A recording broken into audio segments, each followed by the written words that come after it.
Hello, this is Brian Lysing with Financial Brokerage, and today I'd like to address a question that I'm asked at least once a week, and it usually originates with your clients. And these are the clients that come to you and say they want a whole life insurance policy. And then I get the request for whole life, and it turns out that the price is way too high, and they never buy anything. Well, we want to avoid that, and I think we need to get to the heart of the issue, and that's the fact that the clients don't know what they're talking about. When they say whole life, they don't really know about all the different types of life insurance out there. So what the clients really mean in that situation is that they want a permanent life insurance policy. Now they just call it whole life because they don't know any better. So what can we do to help? Well, we need to help educate them on the last, roughly 40 years of life insurance history, and I think we can do that fairly quickly. All right, so when we look back at life insurance, we know there are two main types, right? We've got term insurance and we've got permanent insurance. The term is going to go away at some point in time. The permanent should be there forever, or has the possibility of being there forever.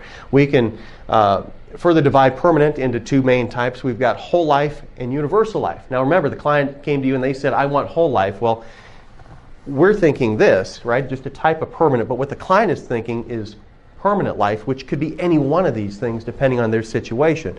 But just to give you an overview, whole life could be further divided into participating, it pays dividends, and non-participating.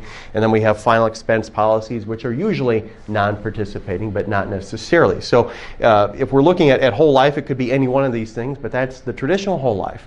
But if we look at permanent, something that's always going to be there, well, we might look at universal life. Now, why would we do that? Well, the costs are often much, much less than they are in whole life, and you have the potential for much more cash growth if that's what the client's looking for. Now, you can divide universal life into variable, which we don't work with here at Financial Brokerage, universal life and index universal life, which is really just a type of a fixed universal life. And these come in a couple of varieties. You can have a current assumption where you have to maintain cash in the policy to keep it in force. Or it may have a no-lapse guarantee provision, which says that you don't necessarily have to have cash, but you have to maintain a certain premium schedule, treat it like a term insurance policy, and it will always remain in force. So why is all this important? Well, if your client says they want whole life, and what they really mean is permanent, and you quote a whole life, guess what? That's about 3 times the cost of a no-lapse guarantee universal life policy. So if they end up not buying because it costs too much, and you didn't show them this, you're missing out. You could have actually made that sale. So it's important to drill down and figure out what the client really means when they say whole life. If they do want a traditional whole life, fantastic. They're available here.